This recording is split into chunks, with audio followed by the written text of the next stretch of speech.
എന്തുകൊണ്ടാണ് അദ്ദേഹം ഇത്ര മന്ദബുദ്ധിയായതെന്ന് കൊച്ചുമക്കൾ അദ്ദേഹത്തോട് ചോദിക്കുകയും എന്താണ് അദ്ദേഹത്തെ അസ്വസ്ഥനാക്കുന്നതെന്ന് ചോദിക്കുകയും ചെയ്തു.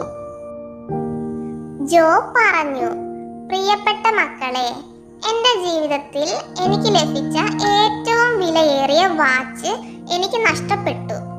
ഇത് നിങ്ങളുടെ മുത്തശ്ശി സമ്മാനിച്ചതാണ്.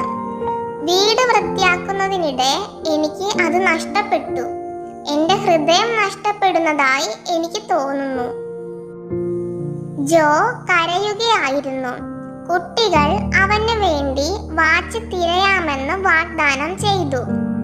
ഒരു കൊച്ചുമകൻ ചോദിച്ചു, മുത്തശ്ശി, വാച്ച് കാണാതാകുന്നതിന് മുമ്പ് അവസാനമായി കണ്ടത് എപ്പോഴാണെന്ന് നിങ്ങൾ ഓർക്കുന്നുണ്ടോ? ജോ പറഞ്ഞു, ഞാൻ കളപ്പുര വൃത്തിയാക്കുമ്പോൾ. ഞാൻ ഊഹിക്കുന്നു. കുട്ടികൾ കളപ്പുരയിൽ വാച്ച് തിരയാൻ തീരുമാനിച്ചു. കളപ്പുര നിറയെ പാഴ്വസ്ത്രങ്ങൾ, പുസ്തകങ്ങൾ, സ്ക്രാപ്പുകൾ, തകർന്ന ഫർണിച്ചറുകൾ മുതലായവ